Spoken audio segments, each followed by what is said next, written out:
come to order. First item on the agenda is the election of a vice chair. Nominations would be welcome. There's not much pay. I'll nominate Virginia. I hear a second. Any other nominations? Would you do it if they voted for you? I will do it. Fair question. All right. Well, we have one nomination, so it's all in favor, signify by saying aye. Aye. Opposed? You're in luck. Oh, yes. Thank you very much. Their condolences. Right. Okay, next thing on the agenda.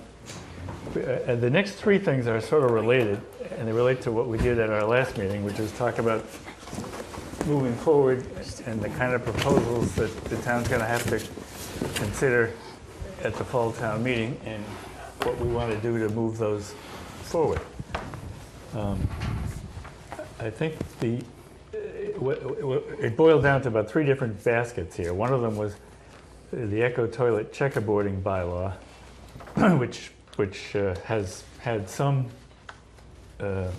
experience and been looked at to some extent in this committee, but obviously needs more if there's going to be something ready for the fall.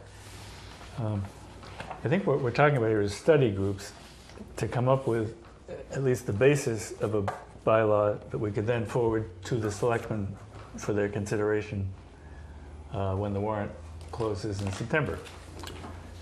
So I thought since Wynn and Matt have made their life's work Echo Toilets, that they would be to work on that. Matt got a head start on us last spring, and so I think if the two of you together with Sia and Jerry can put something together in the next month and a half, we'll let you be that group. Is that okay? Sure. Okay. The second one was an appointment of, again, a study group on proposed Betterment Cost Reduction Special Act, which we went through the possible elements of that at the last meeting. And Ron has been involved in that issue about 3 years ago, Yeah. and Virginia as well, and I wondered if you two would mind taking that one on. Yeah, happy. Okay. Yeah. Third one is the flow neutral bylaw, and that again has a history. John Waterbury, our new member, was involved in that the last time it surfaced. Work. And Steve has expressed enough interest in it and has enough background in it that if you two would take that on. Sure. As is customary in almost every legislative body, when you have these groups, the chair will stick his nose into it from time to time and participate when you're meeting. So let me know when you're meeting. And we do have help that we can get from Jerry and from other town people and Sia, of course. But again, the deadline for our deliberations as far as having something that we want to forward on to the selectmen is probably the beginning of September. So you don't get August off. Any comments or questions? So do we have an exact date for the deadline for the articles? I don't think they've said it yet. They haven't said it yet, but it's going to be set, within the next month. And it's usually like September 10th. It's fairly soon after Labor Day. Labor Day this year is early, but I'd say September. It's always a Friday, we can say it that way. So the first or second Friday in September is likely to be the drop dead date. Sure. It could be the Steve. 6th. It could be the Friday the In the- 6th. It could be as Could be early the as the And the 6th. next is the 13th. That's probably the 6th, I would Okay. think. Yeah. We also have to figure, you have to allow enough time for the whole committee to consider what the various task forces Right. have done. Right. Or else John and I might foist on you something you don't like. Right. Well, particularly in the nutrient management bylaw, Yeah. we probably ought to have an early discussion to get us set off in a reason. I bring a pretty severe prejudice to Yes. how we should approach this. Right.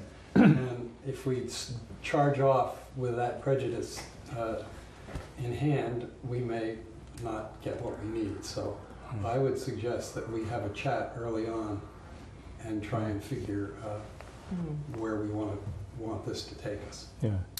Well, prior to your joining, the committee has had, some discussion on this, and I think the basic premise is we want something that will pass town meeting and will meet the minimum requirements of a 0% loan, and that's all. We're not expanding our universe to public policy beyond those 2 points, realistically. Could I add one other thing? Times have changed and regulation marches on since you did your original efforts, and we now have guidance from DEP, and SIA has read this document carefully and looked at the factual information that it asks for. So I think very early on she needs to sort of have a data dump transfer to the subcommittee of what does the guidance say, what is the kind of data that they're looking for. And I think that will help inform you as to what the state's looking for in what it means by flow neutral. I might just remind the committee that, the Board of Health started looking at this way before the state even thought about it. Agreed. And the idea was that if you release people from Title V, redevelopment gets you in very bad trouble. And I think one of the things we need to remember is that it's not enough that we design something that will today get us to meet TMDLs. We have to maintain them in perpetuity. And the whole idea of that effort was to design something. And so to turn it around and say all we're trying to do is meet the requirements of the zero interest loan program, I think is selling the town very short. That we need a long-term solution to this, and I think we shouldn't be doing it just to meet that zero interest loan. In fact, what the state was trying to do when they set up that was that they said, if you're going to be doing these things, redevelopment is going to be a huge issue, and you better come to grips with it. And the way they decided to do that was to mandate if you're going to apply for these zero interest loans, you better have a nutrient management bylaw in place. But I think we should be thinking of it more globally. You mean flow neutral? Well, it was a nutrient management. That's what it's called then. Yeah, yeah. flow neutral is the Flow buzzword neutral now. is what it's called now. Right, but it's the same, it's the same thing. Yeah. Right, But anyway, that's why I think we need to Right. have this discussion early on. right. Quick thing. Sure. All the groups have to make sure, like this one, definitely you have to tie in with Brian and obviously the Board of Health. Because the more broader it is, the more it becomes a planning document. So, and I think you know that, and so that it's important that the committee reaches out to the appropriate other departments. I think the planning board, all the bylaws have to get a quick read by Frank.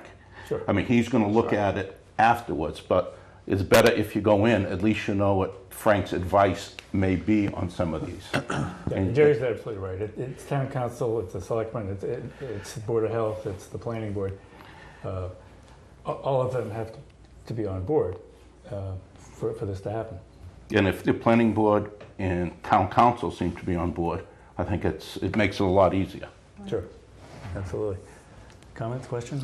Ron? I was just going to throw something else out that actually Steve Rafferty had mentioned, which was, in considering this, we should look at whether it's really worthwhile putting together this bylaw for passage. He said that the complexities, again, going from a zero interest to a 2% loan, 0% interest, or to a 2% loan, was something to look at. It was just to scope it out, because there might be other controls in town already under planning and conservation and other things that might already control the growth to the way we need it to be. And the point you just raised, John, about meeting the TMDLs is again another important dimension to this, because we have to stay within that anyway. So it's just a question to say, at some point, I think it's a good idea to do it, but the thing is that when you weigh all the pluses and minuses, we should see really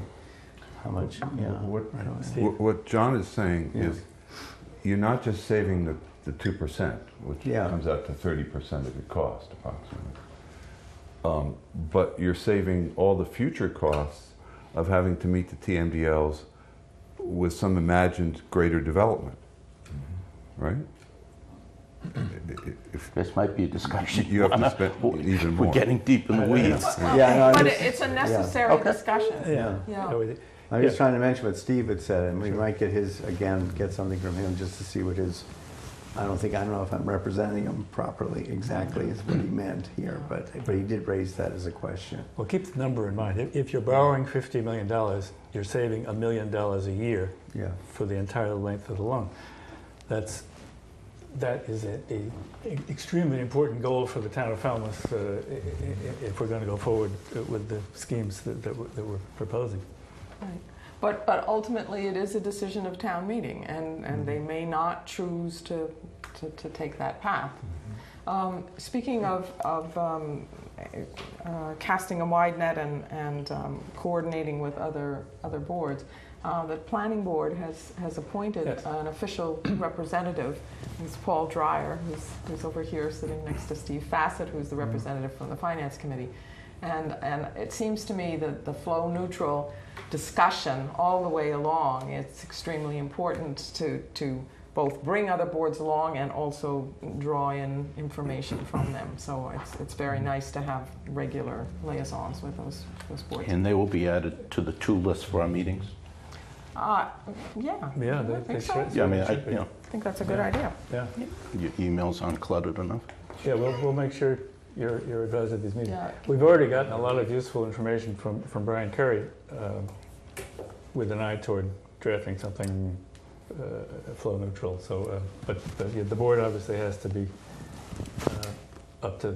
involved in this as well, up to their eyeballs.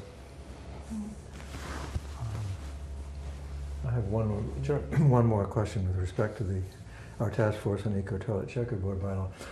When do you want us to come up with? I mean, I think also that should be at least before the committee, Right. before September. Right. And we have the meeting on, I think it's August 1st.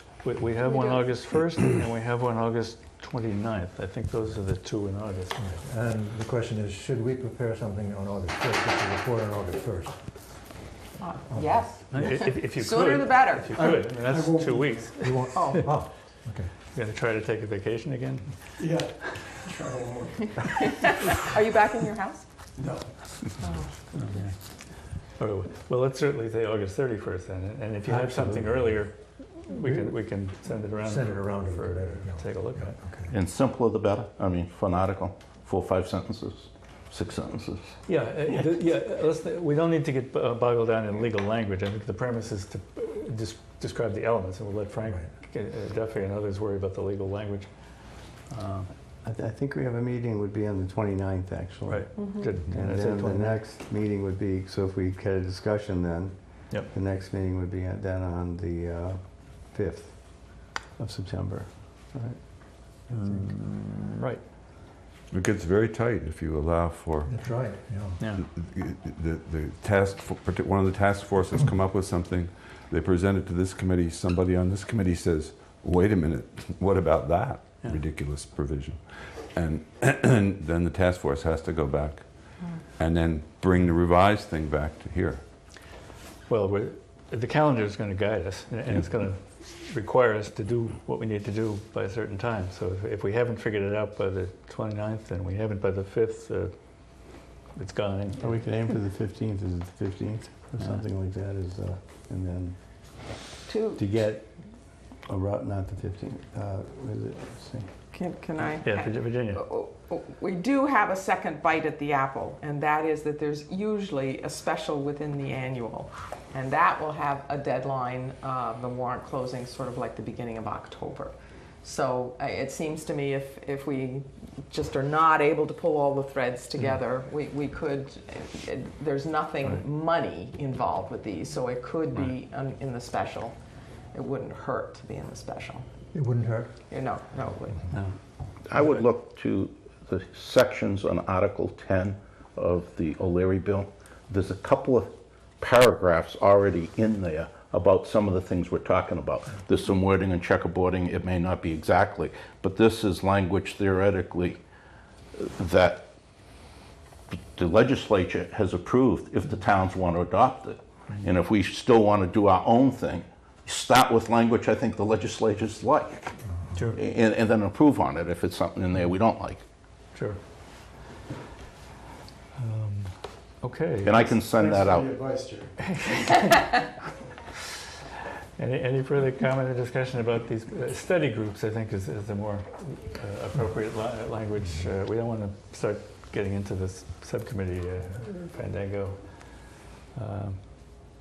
So, all right. Number 5, status of the Falmouth nitrogen control bylaw.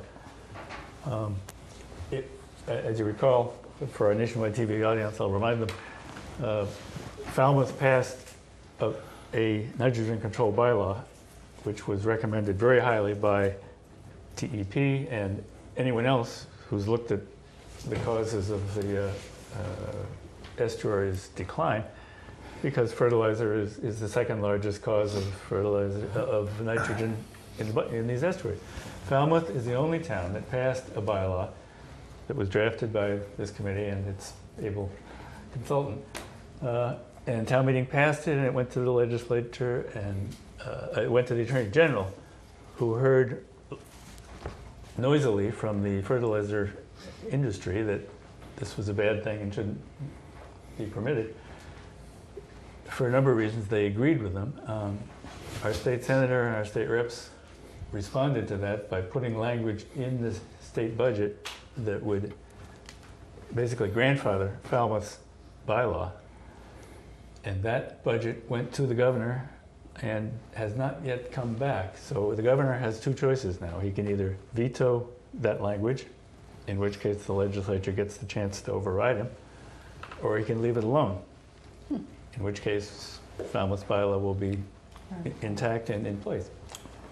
And we're going to find out real soon, because the governor only has 10 days for when the budget went to him to do these things, and I think it went to him pretty close to 10 days ago. So we're going to find out real soon what happens with that. But it may well be that at the end of the day, Falmouth will have a bylaw and no one else will. I thought the Attorney General just looked at the constitutional issues. Well, they looked at this. She actually had a hearing with. There was no hearing or anything. What happened was that the legislature passed a bill that dealt in passing with nitrogen, but basically it dealt with phosphorus, and it said all regulation of this goes to the Department of Agricultural Resources. Right. And the Attorney General looked at it and said, well, that kind of preempts the towns doing their own thing here. The town had a good reason for not thinking that was the case, because the general counsel for that Department of Agricultural Resources told them it would be all right. Yeah. But that's in the past. So the Attorney General had to look at it, and like they do with every local bylaw, to make sure it doesn't conflict with state law, and they determined that it did conflict with that particular law. But we may find ourselves with a bylaw anyway. So, Ron? I think that there's also another, even if the worst case is it doesn't go through, I think it's a very good step, because from what I've heard or read, the Department of Agricultural Resources has been tasked with coming up with a fertilizer control bylaw for the state. So that this would be something that would feed into that we would then be included in. When they do that though, like Nantucket and Falmouth would be excluded from those statutes, because we already have our own apparently. So that, it will come, is what my understanding is in any case. If the Department of Agricultural Resources does what you think they ought to do. Well, They've been given the option to do it, but whether they do it or not is a fair question. Right. The Cape Cod Commission also, in the same statute that the legislature passed, they did give the Cape Cod Commission the ability to come up with a regional approach, and we've talked to them, and their regional approach would include some options for the towns to adopt if they want to. So that may be the third possibility of how this can go, but we'll find out about the first option Right. soon. within a week. Any other comments or questions on shellfish? Nitrogen control. Next one, shellfish demonstration project. So we have a death in the family. On Wednesday, before the 4th of July, so the 3rd of July, the first 200,000 oysters were put into Little Pond. They were of the right size, and they were graded. They were sifted and graded and put in bags in Little Pond. And I don't know if you realize this, but it rained 13 inches in the month of June. And that significantly affects salinity and salinity gradients in any water body, Little Pond in particular.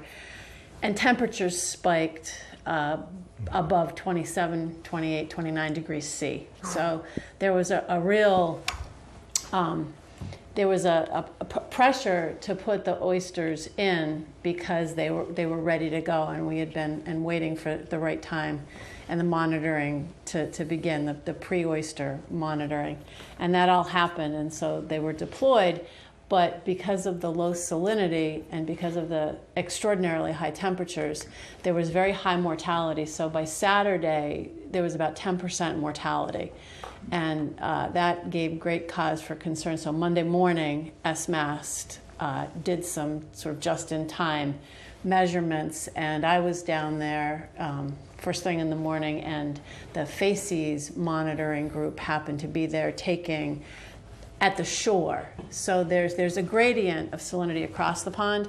There's also a gradient down the water column. And so to sort of make a long story short, around the pond, as you can imagine, where groundwater is flowing in, we were looking at 5 parts per thousand of salinity, which is almost fresh water. You stick your finger in, and if you dare to taste it, it will not taste salty at all.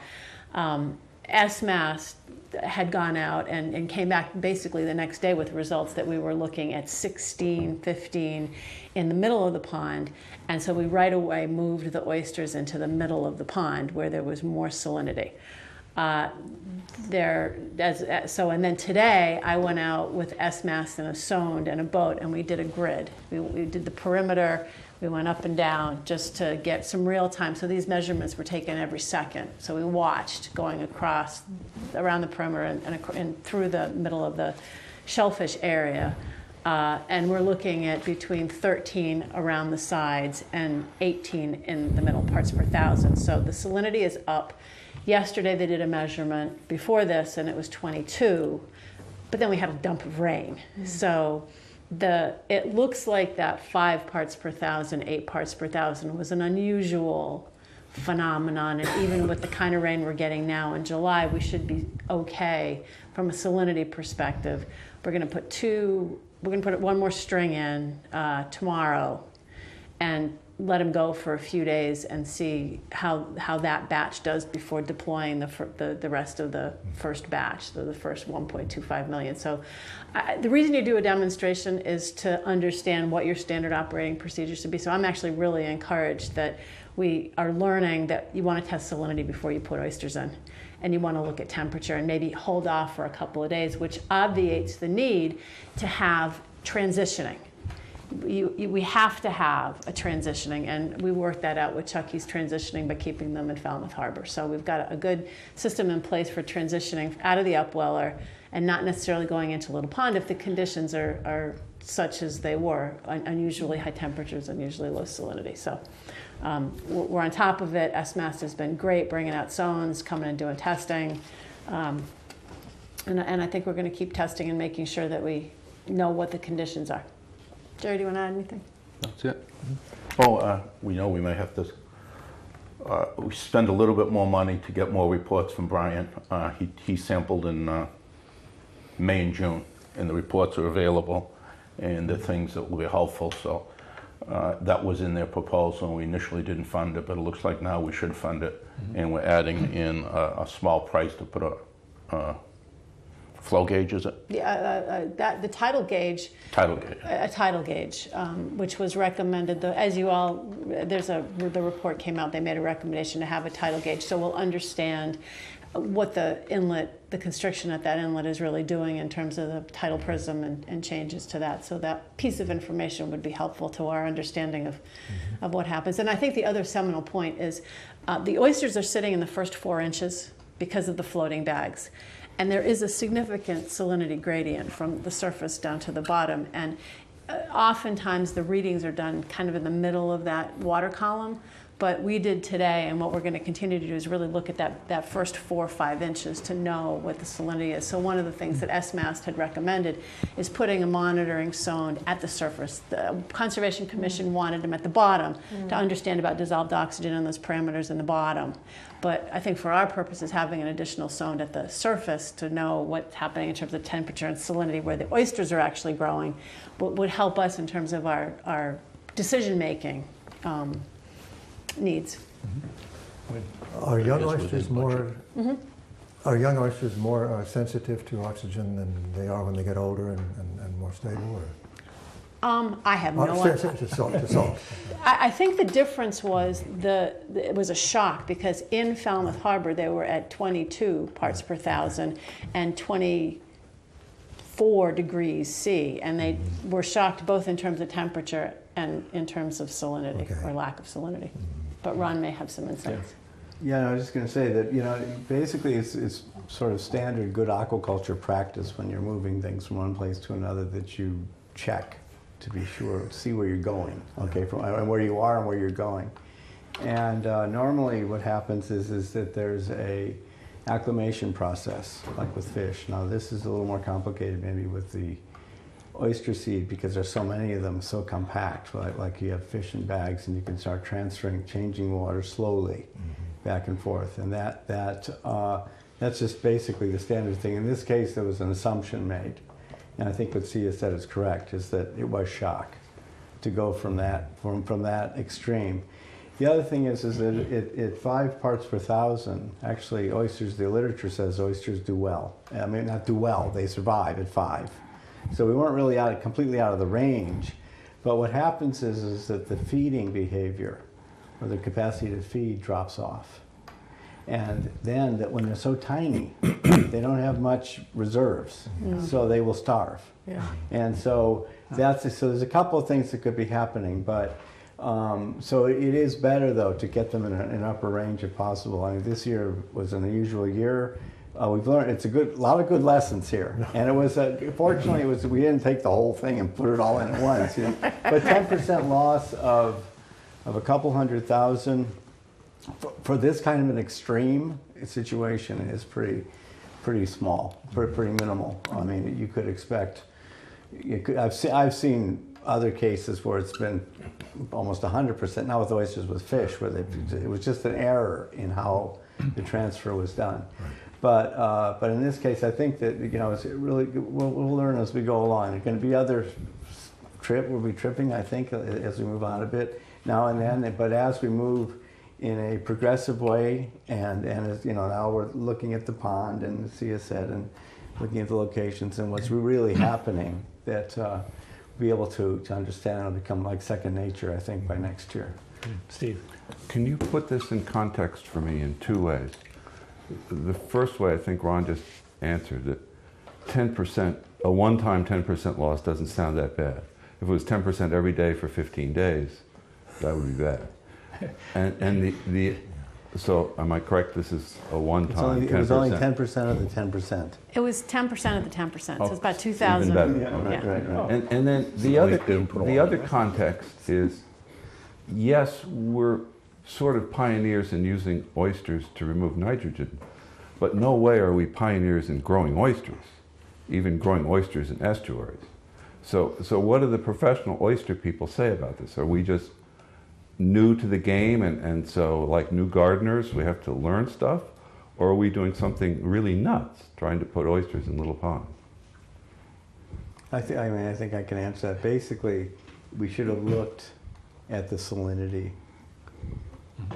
in the two water bodies, and then checked, and if there was a big difference, then possibly put them in, as Sia said, maybe instead of on the edge, more interior-wise, but we could find out a better spot. But we have consultant who's a professional oysterman, right? Who's been Yeah, doing but- this for years. We And just don't, put well, that not together working, for not, me. not on the project at the moment. John Grawley, I thought. He's not, I don't think he's still directly on the project. I think that his Oh, okay. task is past. But he may not have this kind of issue. I mean, he's in Cape Cod Bay.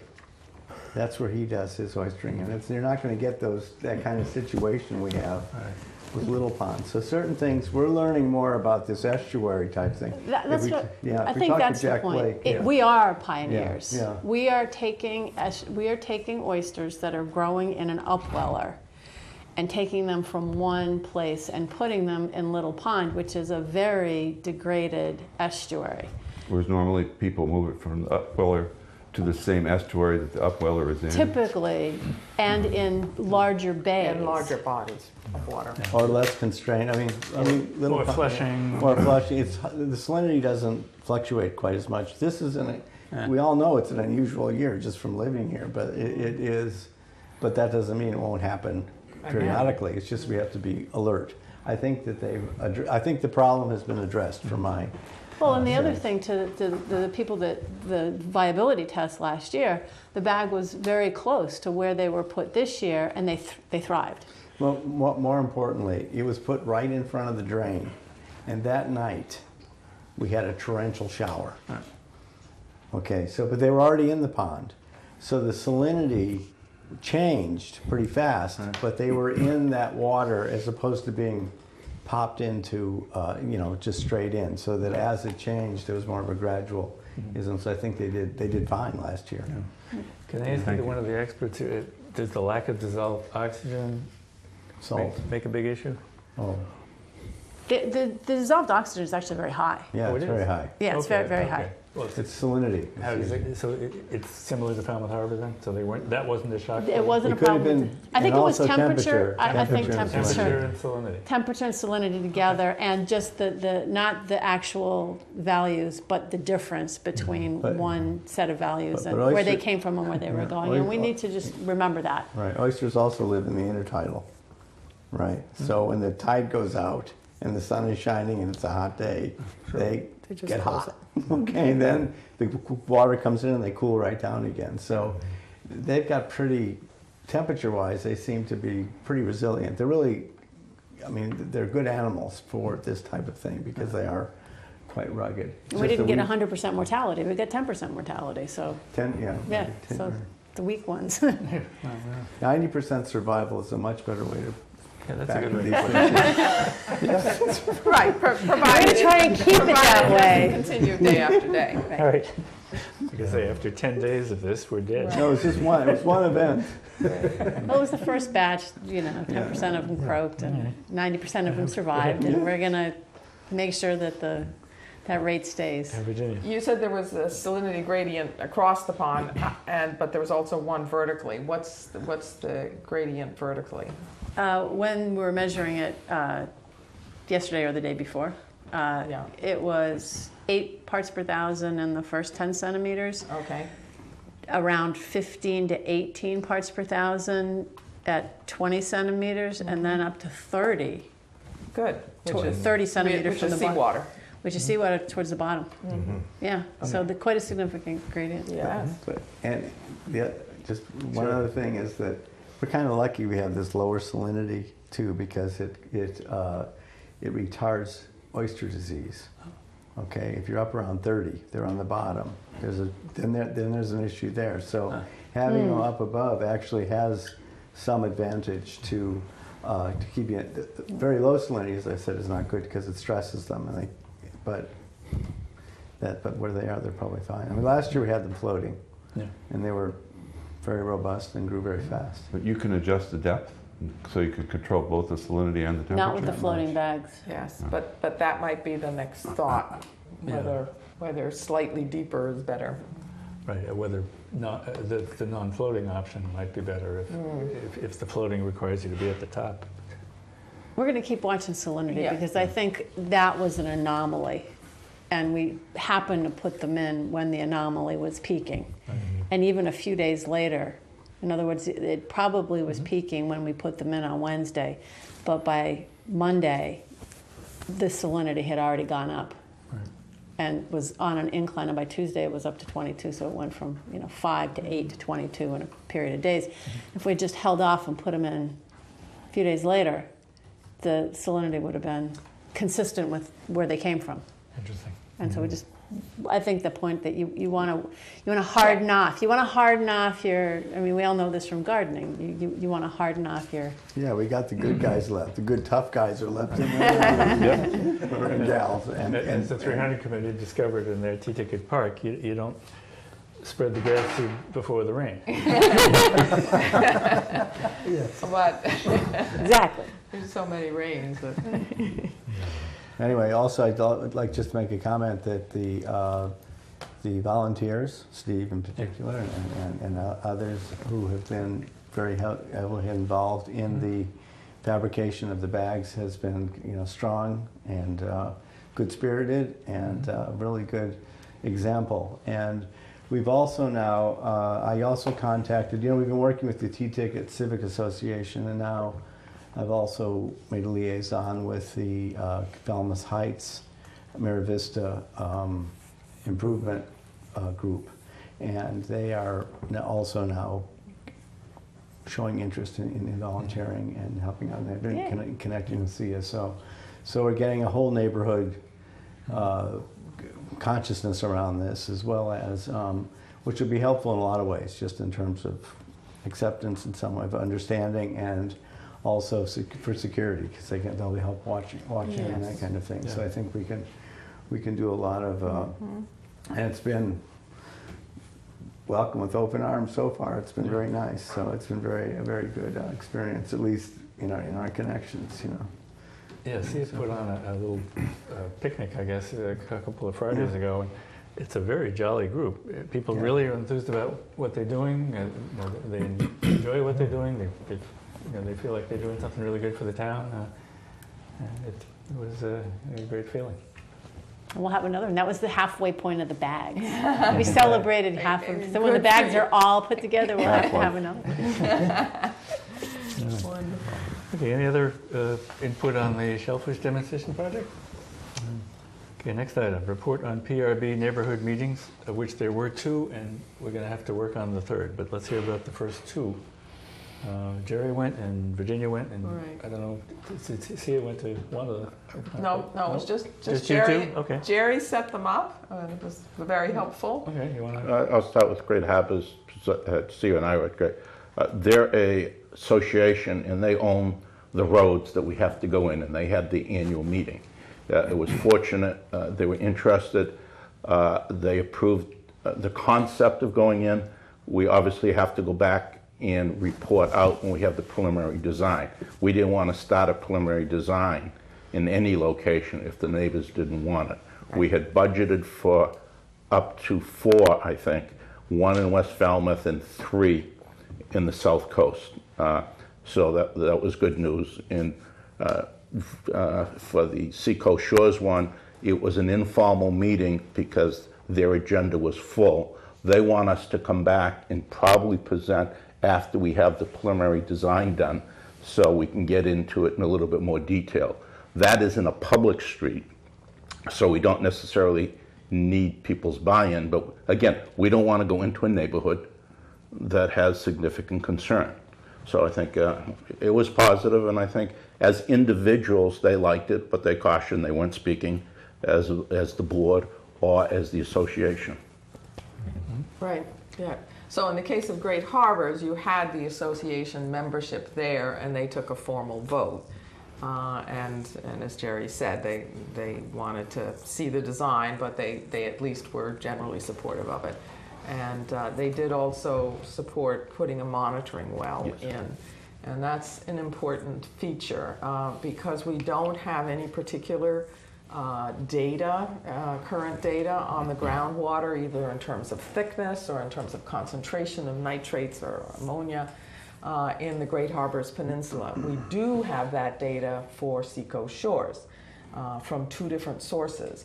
Camp Dresser McKee Smith said, you know, we could make a better design if we at least had a monitoring well that gave us a clue to depth of the groundwater, concentration, and you're also looking at when do you move from the freshwater lens that's floating on top of the saltwater underneath, and how much of this has nitrates in it. So the fact that the association was willing to support having a monitoring well installed is I think a plus, and what that would cost is currently under review. When we met with Seacoast Shores, it was just the board of directors. It was not the association as a whole. And I thought they asked excellent questions, and they were willing to set up a general association meeting. So we're going to proceed to do a design for a particular section of Edgewater Drive West, but it has yet to be presented to the association as a whole. And then, as Eric just briefly mentioned, we haven't yet met with West Falmouth, and we need to do that. Yeah, that was, since Steve is here, I mentioned it briefly to Steve, we need to meet with Board of Directors. some group in West Falmouth, the Board of Directors of the villages. You know, who would you suggest in the next few weeks would be good to meet with? I think Paul Sellers. Good suggestion. Yeah. He's the Village Association? Yeah, he's a big, strong part of it. Okay. He's not on the board Or isn't? anymore. Oh, okay. Peter Gedney is the treasurer, and who is the president? We met with her. Right, her. Moran, isn't it? Moran, Right. Sue Moran. Sue Moran. Right. I did have an email contact with them saying we'd love to come to your annual meeting and tell you about this, but the answer was they're already stuffed as far as the agenda goes, and didn't have any room for us at that meeting, which is next Monday. Monday, okay. But we should at least meet with their board of directors, meet with somebody to get out where this is being proposed and what's being proposed and what the benefit of it is. I'll call John Moss and see who to talk to. Yeah, he contacted us and he said he could talk to the 4 people who are the abutters. But I think this is a community thing. We want everyone to know what's going on down there. Right. So we are on a public street, but we still want to get their buy-in. And the uniqueness of the West Falmouth Harbor one is we're probably putting the barrier closer to the centroid of the plume. Mm-hmm. We're probably intercepting. It's probably going in the best place. Yes, you could call it a hot spot. A hot spot, yeah. Yeah. One other interesting thing came out of the discussion with the Board of Directors in Seacoast Shores. After they asked a lot of really good questions and understood the cross-section and the functioning and so on, they said, permeable reactive barrier, it's not a barrier.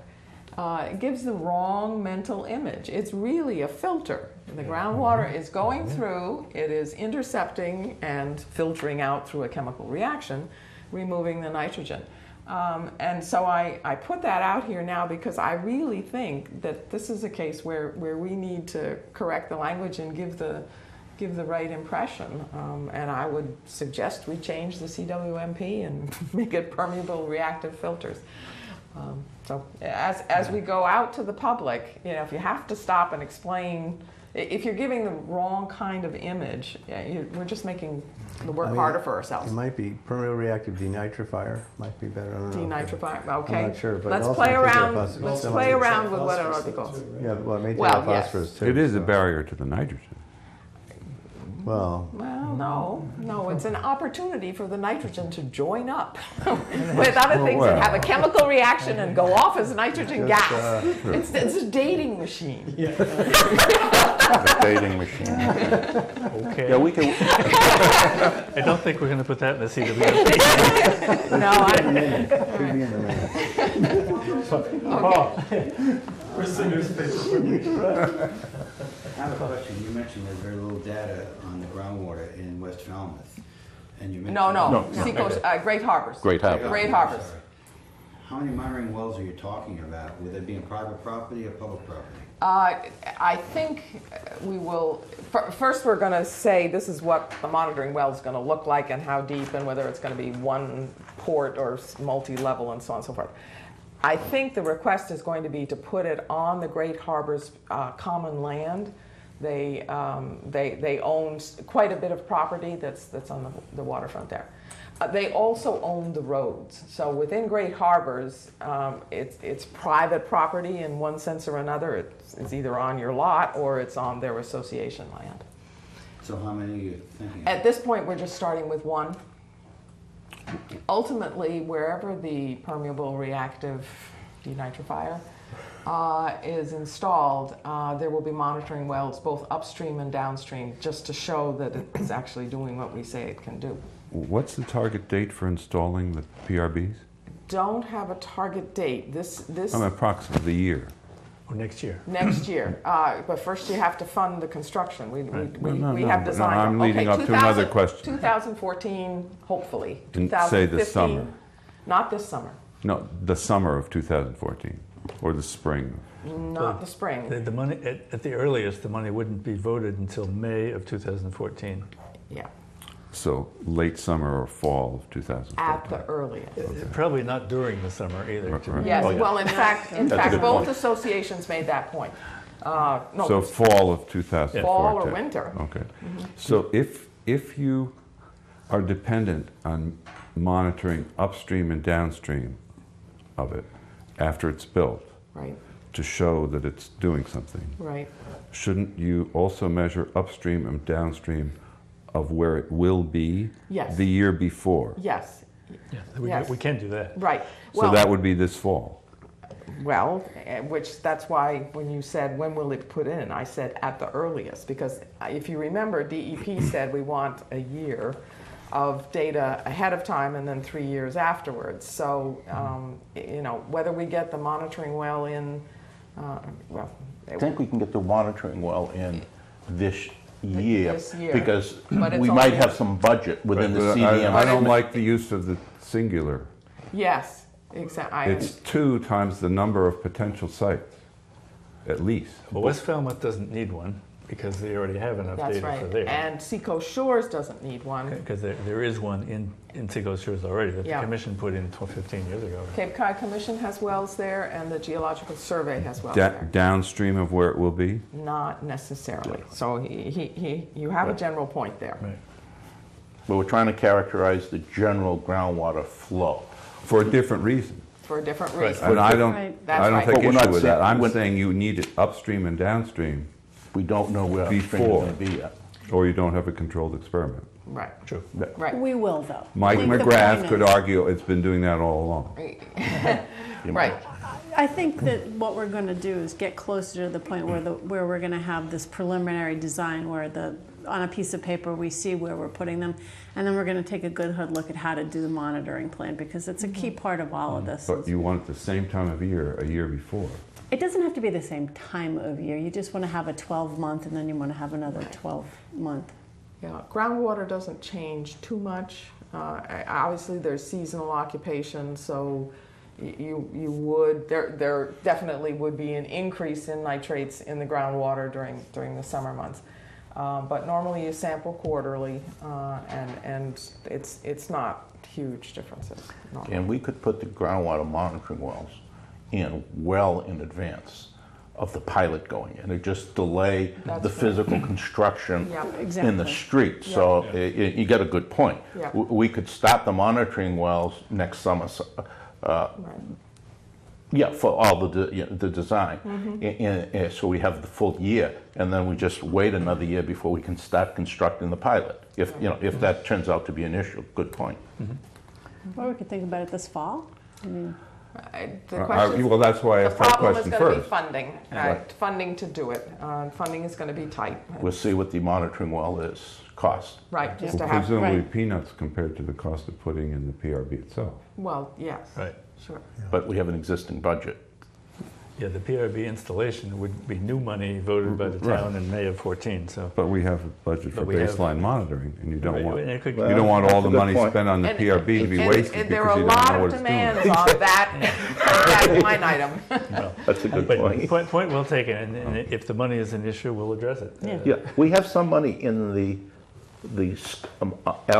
allocation that came out of town meeting. Yeah. So we're doing piece by piece. We got a lot of dollars floating around, and we want to stay within the estimated preliminary budget before we start taking away from another estimated preliminary Right, budget. no, we've done that so far, and you're right, want to keep doing that. Ron? I just have two points. One is that just for our worldwide listening audience, the reason that the monitoring is important is because we're trying to determine a nitrogen reduction credit that could be assigned to the PRBs, so that we understand that, so everyone who may be listening understands that we're trying to look at how to meet the total maximum daily load of nitrogen coming into the estuaries, and to what extent these installations can contribute to that. So I think that's an important thing to Yeah. keep in mind, that's why your point is so well taken as well. And the second thing is, was anything else? I mean, you were talking about PRBs at these meetings. Were there any more general questions about our tasks or our assignment that came up? We beyond tried to put it in the context that the town is looking at the nutrient issues, and Yeah. particularly on the south coast. You have to remember, a lot of these people are seasonal that we're talking to. A few of them knew, where we were sort of in the process. But a lot of them had only sort of here and there read something in the Enterprise. So no one had a global view. And we didn't want to go back and revisit where we were in the CWMP and why I we just were wondered if they suing them. raised any No, you only had questions. 15 minutes. Yeah. No. We ended up as a half hour, That's the 45 other thing. minutes. One place we had half an hour, the other one at an hour, they said. And it was all their questions that we were answering. Interesting point that I heard, not having been there, but at one of them, the premise here that if PRBs work, they wouldn't have to be sewered. And they said, well, that's terrific. And then the other one, the question was, you mean if this goes in, we're not going to get a sewer? The Cadillac. Yes, that's right. They said they considered the sewer the Cadillac, and they were getting the Chevy. And Which one? well, it wouldn't be fair to say who. But it shows you the range of reactions. Yeah. And these were people that the one thing that did come through is they all cared about their estuaries. They talked about their grandchildren and cohogging and what they used to do. And so they were aware of the degradation of the estuaries. That was really encouraging. That's great. Steve? Do we need Concom approval for the PRBs?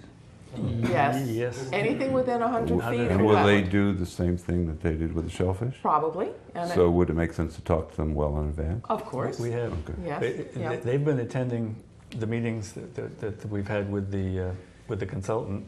In fact, the very first meeting, they were right there Right. weighing in on what sites would be appropriate or less so. So they're Enthusiastic. they're part of the And the conversation. monitoring well is not very invasive. We're in existing streets, so we may be within their jurisdictional boundaries, but it's a lot different than if we were in people's backyards or whether we were going through actual wetlands. Right. So I think so long as we keep them informed, they're excited about it. Yeah. Yeah. Yeah, I Agree. was Yeah. just supporting my previous point. They might, at the last minute, say, oh yeah, you should have taken data ahead of time. Now wait a year, Right. which they almost did with the shellfish. Point that I forgot on the data ahead of time. When we put the barrier in, we can start taking data ahead of time at that point, because that's going to be legitimate 1 year of data before it goes through the barrier, as well as 1 year of data after it goes through the barrier. So there's no need to put the wells in a year in advance, because we're measuring upstream and downstream. So we'll know what the upstream concentrations are and the downstream concentrations within the same experimental year. All right. Good point. Great. Yeah. It just came to me. I knew there was Couldn't If you do it fumble. quickly enough. If you do it quickly. You just saved us a whole pile of money. Any other reports on the neighborhood meetings? I think our immediate task is to get something going in West Falmouth. The other two neighborhoods are ahead, and we want to make sure West Falmouth knows what's going on here. Distribution of draft revised final CWMP. This is going to be distributed today. We all have a week to ponder it, Have and names? we come back Yes. at the meeting next week. There should Is be, it meeting next week? Yeah. should be 2 volumes. Yeah, first and third, but we didn't meet on the first meet because it was the 4th of July. Oh, I see. Science person, huh? This has gone to the Board of Selectmen already, and obviously our input on the 18th will go into a newly printed version that will also go to them. But This has gone to them already? They have? they wanted to see things in the process and not at the end of the process. So Okay. It was delivered to the office this afternoon, about yeah. 4 This says o'clock. John's. So when it said John. it's gone two to, Johns. here's Yes, Steve's. It's a 2-volume It's a piece. 2-volume. The first is for volume Steve. is the text and the tables. The second volume is the figures. All the appendices are on disc. Do you want to talk about this a little? Okay. Since everybody's going to walk out of here with it, they should. Okay.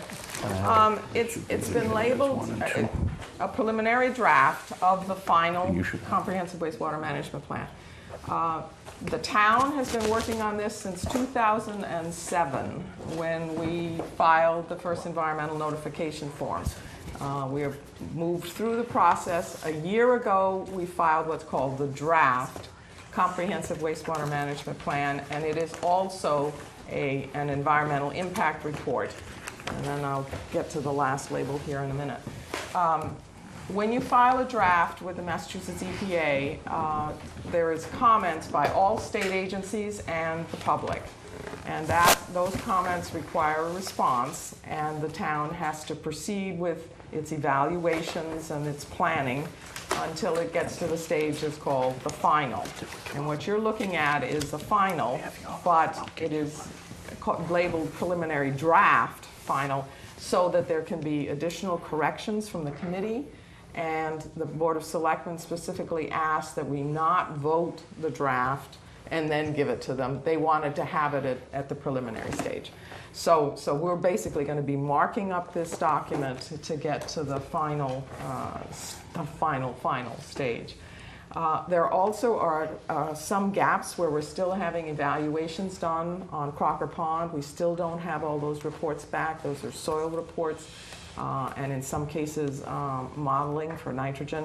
So there you will find a few gaps in here. Those reports should be in within another week or two. And they still have to be incorporated, obviously, into the text. The last part of this label says Targeted Watershed Management Plan. That has been added since last year because the Cape Cod Commission has now entered a formal process of updating its water quality management plan. It's called Section 208.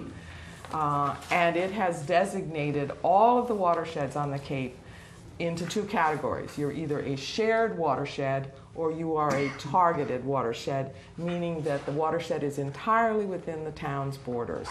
In the case of Falmouth, we actually have quite a number of targeted watersheds, and Little Pond is one of them.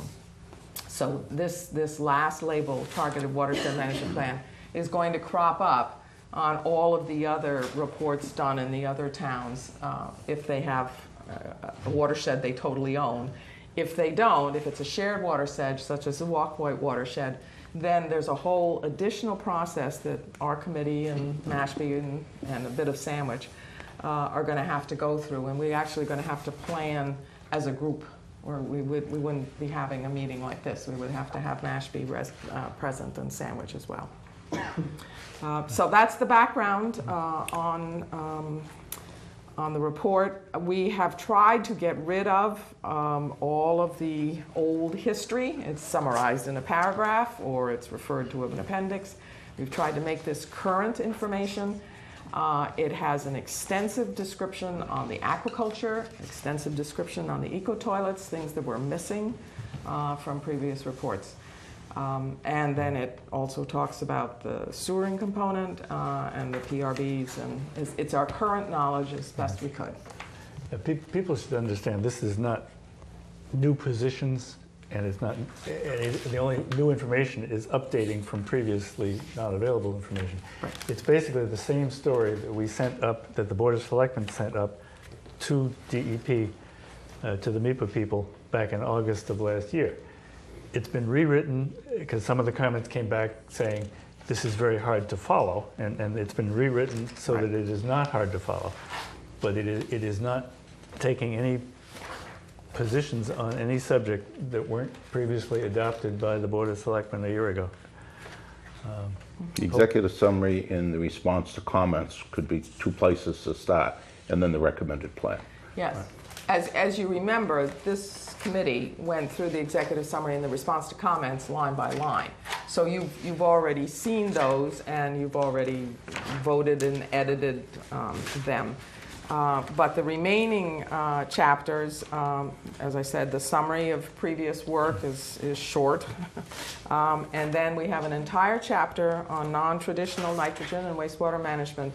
And that goes through in great detail the inlet widening, the eco-toilets, the permeable reactive filters, stormwater, and other ocean outfall, and so on. And then there's a chapter that has to do with the sewering.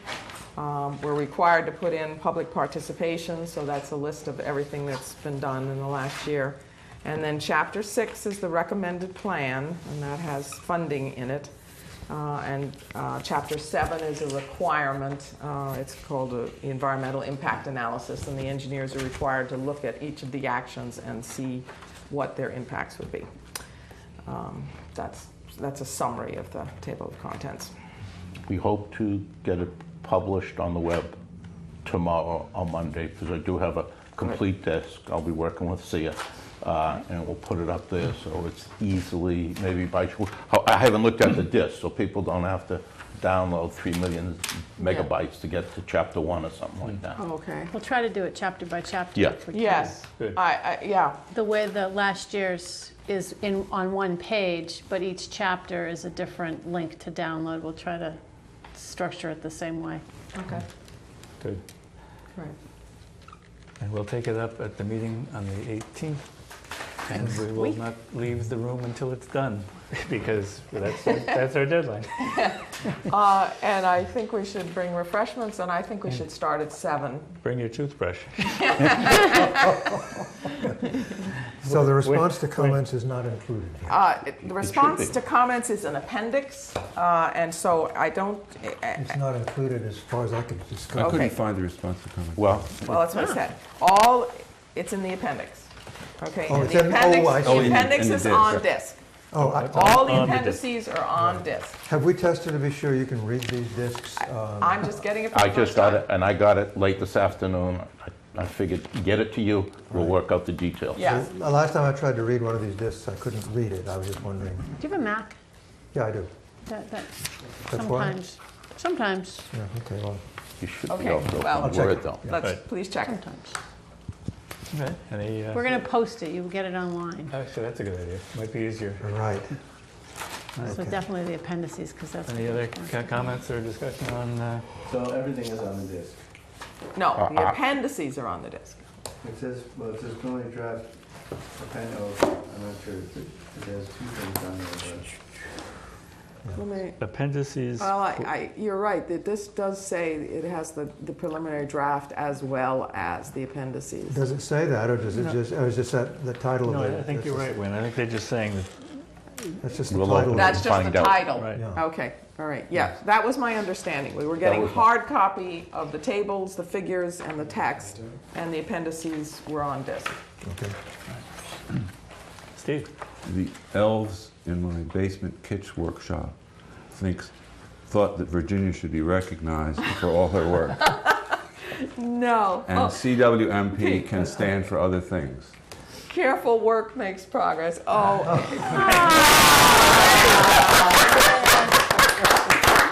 Steve, I love it. Thank you so much. It's not escaped our notice that you could bring goodies to the next meeting. Yes, I thought the same thing. Fine, we'll. Well, it's well deserved.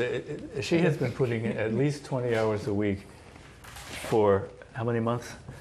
To basically take that gargantuan pile of comments and issues and make sense out of them, and make order out of them, and make English out of them, and make the whole thing comprehensible and compelling. It's an amazing piece of work, and no one else could have done it. Speaking for myself. Well, you haven't read it yet. I do think it's an improved document over a year ago. And I worked very well with Nate. He was very responsive, so it was a mutual product. Good. Right. Well, good. With assistance from the two elves over here too. This is No, see, I mean, on this one, I had other things to do. I was elfing other things. Nate is not going to be here next week because I don't, do you want him here? Oh, yes. Do we? For the editing part. Now, this week we didn't need him. Maybe next week we do. Next week he's here, and I believe Jeff is also. Okay, I just want to make sure they're Yes. here for the I think entirety then. They're both here next week. Okay. Right. Good. Right. And we're starting at 7 o'clock. And we at start at 7. Are we actually going to try to get all the way through? Oh yes. I'm That's gonna why make- the toothpaste. I'm going to make a practical suggestion. Yeah. When you think back to our last two times, executive summary, obviously wordsmithing was important, maybe on the response to comments, not quite as much. But I think we should focus on substantive issues. And then if you have a wordsmithing suggestion, can you just give it to Sia and we'll put those all together? Not saying that all of them will be included, but I agree with Eric. We have to work our way through this. There are going to be some chapters where you're really not going to care very much about a listing of how many televised presentations we had and how many meetings we went to and so on and so forth. So like chapter 5, I think we can go through in 5 minutes. But there's some other chapters that really are important. Chapters 3, 4, and 6 are very important. But reiterating, it is not new concepts or new directions. It's the old directions made clear. Right, and brought along, because there's been a year of progress. Look at all the things that have happened in aquaculture, look at all the things that have happened in eco-toilets. Right. All of that information that's been gathered and structured is now in this document. It never existed in writing anywhere. And this is a document that lots of towns and regulatory agencies are going to look at. We should sell it. We should copyright We wish. it. We should copyright it. And it's true. Okay. Ron. I just have one point, I just sort of went through it a little bit. There was this review of sites 7 and 10. It's in here. There's the water bodies are not all in the table, all the downstream impact Okay. water bodies that you can find here. I haven't seen it in print, so I have to say to you, I was given pre-draft. I went through and made as many corrections as I could, but I did not see the ultimate product until tonight. So, so I have to check and see whether everything that I got in, that I put in was incorporated. Okay. Well, Proctor Pond is not here still, at least. And that, what's the name of that creek again that I can never pronounce? Okay, what page are you on? I'm on page, table 4-5. 4-5. Yeah, I'm on the right page, I'm just going through this quickly. Okay. I want to make sure that that was brought to. Right. Well, it's safe to say it's in the text. It's certainly in the text. And we're Okay. doing studies on it. And there'll be Yeah. But probably, But if he's giving us an old. There's no page, it's chart. page 14, I guess, yeah. Okay, well, I will need to go through this and see if something is missing. Proctor Pond is mentioned, I can see in the text on that. If it wasn't before. And I think we should, Yeah. Oh wait, there is a, all right, there's a big unknown here. Okay, anyway, it is in another table on 421. yeah. I seem to remember a fair amount of discussion. It's, There's a whole technical report coming in on this too. Right. I mean, we're gonna probably have to insert it as an appendix, or, you know, that's No, gonna be. it will go into the final volume. No, the report or the summary of the report? This thing Okay. is going to be reprinted Yeah. with the corrections or Right. anything that's missing, and the final reports that we're still waiting for. and that'll be done by And we will next be, week? no, no, No, no. no. No, this is after next week. I mean, between now and next week, we get to look at it and come up with the edits that we think are appropriate. Then it gets So My guess we is don't it- vote on it next week, then we. That's vote on it. correct. You're not voting on it We're next, just commenting on it next week. that's right. That's right. Yeah. And then, so a new printed version with our edits goes to the selectmen. Is that- No, is no, that the correct? selectmen are seeing No, they've got this. this one, I understand. They see this When one. are they going to see our additions and corrections? They're not going to see them immediately. And my understanding was they wanted to see the, let's call it the raw copy. True enough, but I Okay, think, well, so ultimately, you're saying the final is probably going to be done in August or the early part of September? Okay, and then it gets filed October 1st, at least that's the goal. okay. So, we are talking next week about substantive issues that need attention, but we're not going to vote language on those substantive issues next week. I see my chairman Yeah. frowning. Yeah. Is that what And, you're well, saying? it's, again, maybe we've misunderstood. My understanding was the selectmen did not want the committee to vote on the draft until they had a chance to weigh in. But we'll find out tomorrow morning, because Okay, we're Yeah, fair going that's enough. true. so we'll Let's do it we'll that have an way. answer to that, what their intention was. Okay. Oh, I just want to back up and clarify. We are gonna put a healthy discussion on Crocker Pond in the main, Absolutely. but like all other technical reports, I don't know, we have 3 or 4 of them, I The think. technical reports will be in the appendix. Yeah, okay, just wanted Yeah. to make sure on Yep. the, Right, you know, it'll be- orchestrating. Yep. 2 places. Okay, any further discussion on the draft, revised, preliminary CWMP proposed? All right, any other reports by members and staff? See I ya. have a quick one on Constant Contact. No. The That's it. letter went out Yay. Ah. to the Oyster Pond Watershed folks, and after a bit of a snafu with the address, we fixed it, and about 4 people called to be put on the list, and 16 people signed up through Constant Contact. So that's over 10% response rate to the letter, So far. or so far, Yeah, they in went the out first Friday? week. And it went out. On the People- long weekend, people. People got it over the weekend. People are doing it this week. I bet a lot of people who are going to sign up will do it tomorrow, and so we're off to a good start with that. For our nationwide viewing audience, we sent a letter out to the Oyster Pond using internet-based database, I guess, name aggregation tool called Constant Contact for managing contacts. People signed up with their email address, and we're asking people if they want to be kept informed of activities related to the Oyster Pond watershed to let us know. So people signed up with their emails, so we can now have a database when we want to do an email invite or information blast or something. So that's going well. And I had a question relating to this. Initially, when it got signed up, I did it through my office, because the way you have to sign up, there was a process. I had to log in and design stuff and fix stuff and change stuff. And so you had to be signed up to do this. And you do that through a credit card, because at the time I didn't want to wait for a check to come through the channels, because there's a window of work getting done, and I had that window. So it's right now going through ScienceWares, and I can, according to Jerry, get reimbursed for that as a reasonable reimbursable expense. But what I wanted to bring to the board's attention is that I looked at the pricing today, and if we sign up for a block of time in pay in advance, we get a 20% discount or a 30% discount, which is not nothing. So if we sign up for 6 months, it's $75. If we sign up for a year, it's $145. So if you don't, it's $15 a month.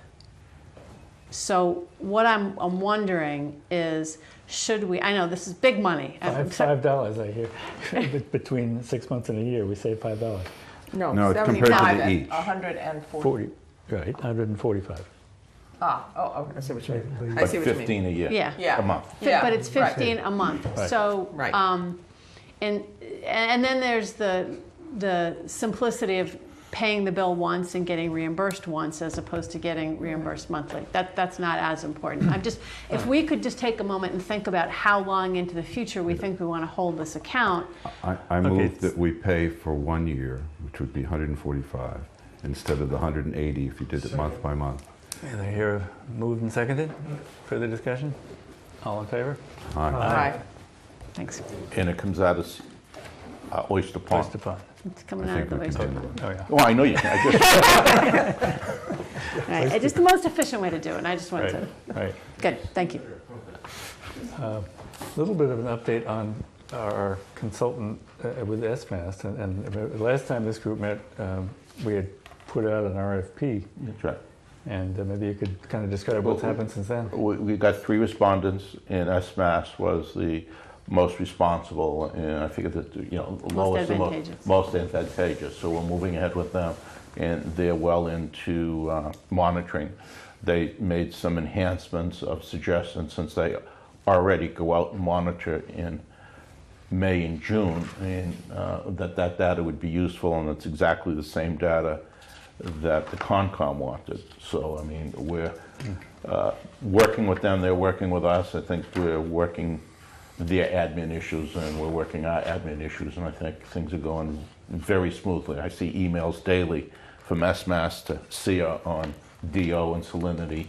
They had someone come over to help us with the salinity profile.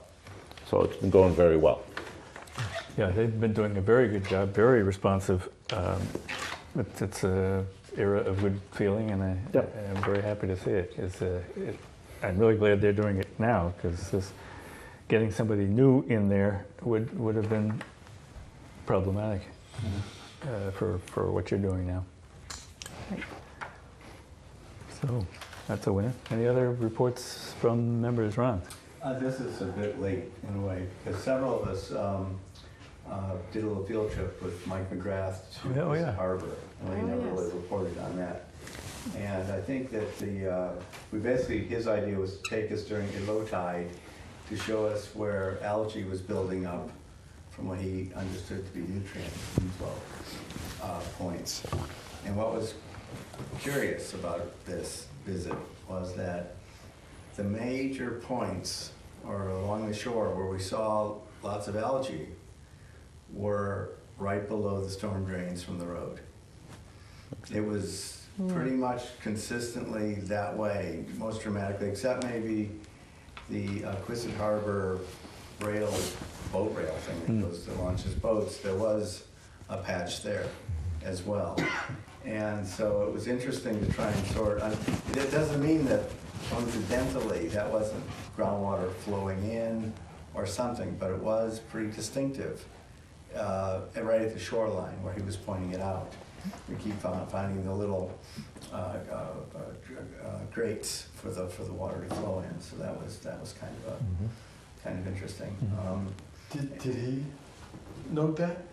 He noted it. Yeah, he saw it too, and but we didn't come to any conclusion about anything. But it was just from not exactly subjective, but from a direct observation, we saw that this was the relationship, and it wasn't clear whether it was just surface runoff coming down from the slope there, in part with all kinds of nutrients coming down and then finally going down in at that point, or it could have been an upwelling at that point, but it would have been pretty distinctive, I think. I don't know, you were there. Yeah, I agree. We didn't reach a conclusion Right. on it. Yeah, it wasn't that clear, but that was one element that was quite evident. And I'd like to just come back again to the shellfish component. And I just want to think, the team that's working on this, I mentioned the volunteers, but the town employees, you see, everybody is on top of it. Okay. And I think that this notion of the glitch, in a way, it turned out to be a relatively small glitch, but that was picked up very quickly because of their due diligence and attentiveness to the project. So people are very, very, they're, from Chuck to, Craig, oversight, and Chuck and Dan and Anthony and the team is really, they're really good. And working with the volunteers, and volunteers, again, I can't say enough, because it's a key element. Like this town basically runs to a lot to an extent on volunteers. And here's another example where people are really, I think, mostly concerned about the well-being of the town, and that this is an option and it could be a significant contribution to the future. So, Great. so I'd just like to say that it is a full, broad-based effort that's very harmonious. Terrific. So, Terrific. We had a nice cookout too. yeah, the cookout. Yeah, I see. Oh, yeah, the big cookout, right? All right. And that, of course, that made people very happy. That was very. You came in a party time. So that was good. Any other reports by members and staff, or any comment by non-members and non-staff? Well, I just have one more. Oh, sure, Ron. Actually, Hilda and Earl and I went over to Martha's Vineyard yesterday to give a presentation at the Martha's Vineyard Commission on alternatives, and it was with the was it the Water Alliance? Yeah, the Vineyard Water Alliance, and they were interested in looking at things. And I think it's a wastewater treatment plant from Edgartown. We didn't go to the Edgartown plant when we went over, but he attended, and he actually, like everyone, is overwhelmed, with umpteen things to do and new tasks that are huge, with concerning storm protection and that kind of thing. But his interest was kind of perked over they also have a sludge removal problem, not problem, but it's part of the design. It costs $70,000 a year to remove the sludge from the vineyard. And so the notion of the eco-drum idea, of being able to use it, because there's quite a bit of agriculture on the island. And of course, everyone was talking about where do you put it. I mean, it's the usual things, once you start, the hurdles are there, but at least it piqued his interest, because it was something that could very well tie into that issue they're dealing with and the costs. And he also noted, and Jerry may make a note of this, that apparently their sludge that they deal with is much drier and requires less shipping. I mean, you have to make a comparison than what comes out of our plant, because of this, I don't know what kind of system they have. Just they have a different dewatering system. Our dewatering system is not efficient. You Right. need a centrifuge. We put out more water than we should. That's well known. It's one of the things we have to fix. Right. So anyway, but that was another point. Just as he said, we compare. He said, well, how many units are on it? I kind of explained. We sort of did the compare. He said something's not computing in his mind because of the volume that he has to deal with versus what we have to deal with. So it could be something the town could look into to see if we can. It might, because the savings may be huge if we don't have to shift that much off from the existing facility. So that would be something to look into. It's one of the things I think we are looking at is the upgrades. There's a lot of things that all have a price tag on them. Sure. Yeah. If you can reduce the volume of gallons per day in that fashion, you've done something worthwhile. Yeah. Can I ask? Sure. Steve? Jerry, in this industry, when there's a potential cost-saving technology like that, are there ever companies that come along and offer a turnkey service, analogous to this thing that's done with the Falmouth Energy Committee? Not that I know of, but there might be. I'm sure they would have been banging on our door. The one, and I think Ron brought it up, was that the MWRA was in search of more solids, but I don't think they ever necessarily approached us, or the capital investment they might have had to make might not have been worth it. But I think they're the only ones I know that would be someone that may want it. If I may, that they had said that at one point they were going to re-examine their program in terms of who they, what they take and where they Right. take it from. And they were going, and I'm not sure if that's this year or next year or something, but it was at some point, they had a set time limit, period where the current program could be reconsidered, and it might be coming up now. But that's more for, dealing with it up there. The other thing, though, from the meeting as well was that there was a lot of interest in considering the alternatives. There's a lot of shellfish work going on over there. And this is an important point, because I had approached the CPC a couple years ago about support for pond restoration through shellfish, and it was like not on the radar screen, but there's a precedent on the Vineyard where they did. I sent a note. Yes, you did. Right. There is a precedent. So if we need, as we progress into the subsequent years, as funding needs may come up, we may want to just explore that, because there is a precedent, and it does fit with what I think what common interests are. Sure. So so that was mentioned as well. And then he said something else. What was it? One of the shellfish guys said that he learned something from us about, in other words, it went the other way as well. Yeah. Good. That's great. So it was a good, small meeting, but it was a very nice, a lot of interest everywhere for what we're doing.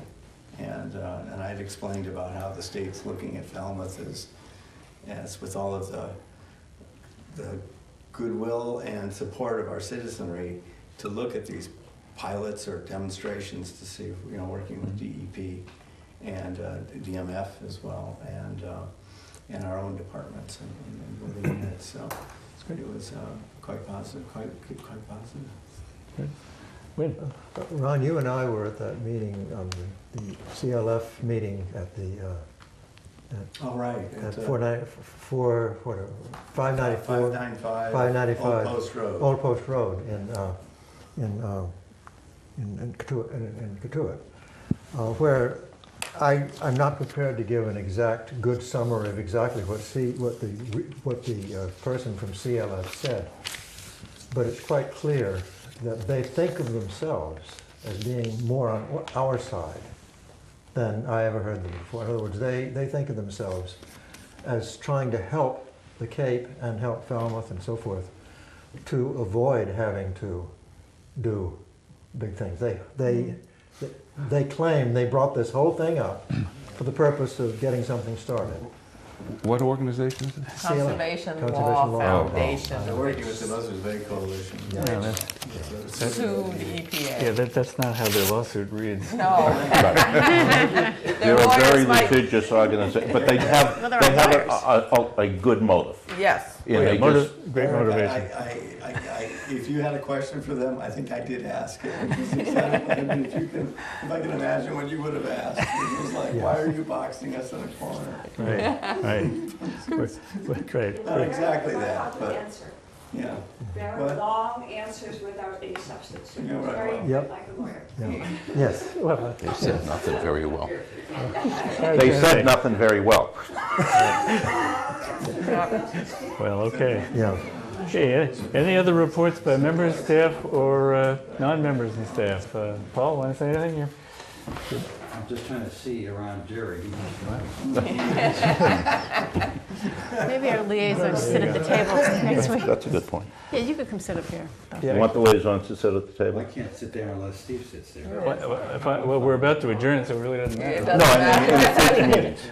In the future, why not? Yeah, why not? One thing I would say about this CLF though is that they are as dedicated as we are, and everyone is to protecting our waters. Right. And I'll go about vision on that. Hey, can I Is come one on thing, and get but everyone is very committed. Right. So That that was was- very I'll give them that. Harvesting algae. Did you tell them? Oh, and they're harvesting. They're harvesting the excess algae that's there. And they have some questions about it because they're harvesting creatures with it. So Yes. it's sort of a- Could be a problem. Conservation Commission might That have sounded a a little- thought or two on that. That sounded a little Yeah, okay, great. Right, unintended consequences. review and vote on minutes of prior meeting, all of which were sent around. Everybody had a chance to look at them. Any modifications, additions, or corrections? I just sent one note. Yes. Yeah, copy to you. Okay. It's fixed. Same thing. It's just one word. Move the minutes of June 20th. Mine was one word too. I can't remember what it was. It was about an article that I had. That's right, you saw I had written it, and in fact, I just cut it out. All right, fair enough. So, moved and seconded to adopt the minutes as, with these minor corrections that were previously noted by everybody. Any discussion? All in favor? Aye. Opposed? No? Matt, we're ready for a motion to adjourn. So move, Mr. Chairman. Second? Discussion? All in favor? Matt, did you open up the disc? What was